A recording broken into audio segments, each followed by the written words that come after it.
भय में रहने वाले हैं, चर्चा से डरते हैं, आलोचना से घबराते हैं। कई दिनों से हम मांग रहे हैं कि चर्चा करिए,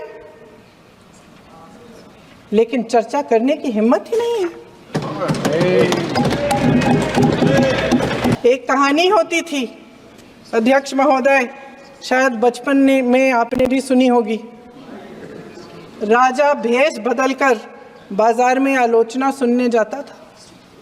ये सुनने जाता था कि प्रजा मेरे बारे में क्या कह रही है, मैं सही रास्ते पे चल रहा हूं कि नहीं।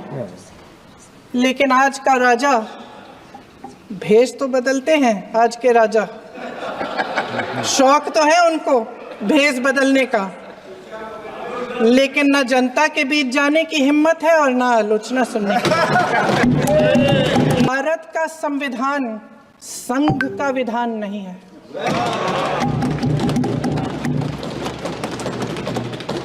एक व्यक्ति के लिए सब कुछ बदला जा रहा है।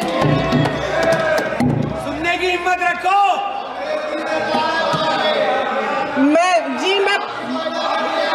अध्यक्ष महोदय जी, अध्यक्ष महोदय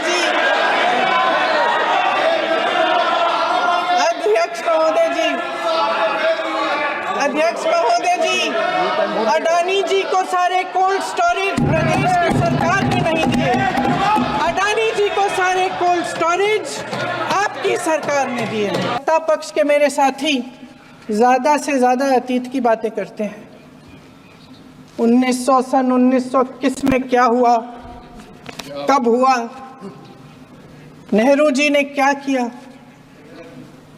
अरे वर्तमान की बात करिए, देश को बताइए आप क्या कर रहे हैं, आपकी जिम्मेदारी क्या है। कि सारी जिम्मेदारी जवाहरलाल नेहरू की है।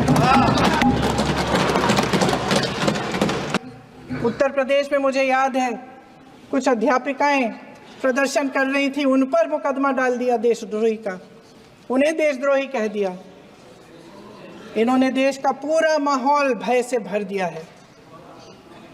इनकी मीडिया की मशीन झूठ फैलाती है, तरह तरह के आरोप लगाती है, और शायद वह भी भय में ही है। महोदय, मैं इस सदन को याद दिलाना चाहती हूं कि ऐसा डर का माहौल देश में अंग्रेजों के राज में था। जब इस तरफ बैठे हुए गांधी की विचारधारा वाले लोग आजादी की लड़ाई लड़ रहे थे, और उस तरफ वाली विचारधारा वाले लोग भय में रहकर अंग्रेजों के साथ साठ-गांठ कर रहे थे।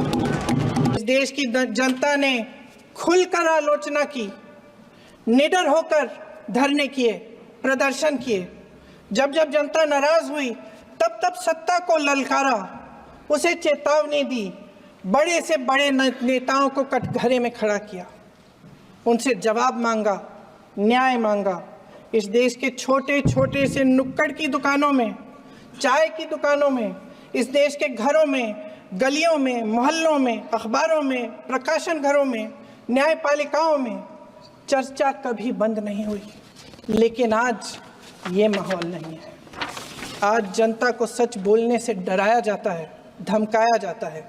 पत्रकार हो या विपक्ष का नेता हो या किसी यूनिवर्सिटी का प्रोफेसर हो, छात्र संघ हो या कर्मचारियों का संगठन हो, सबका मुंह बंद कराया जाता है।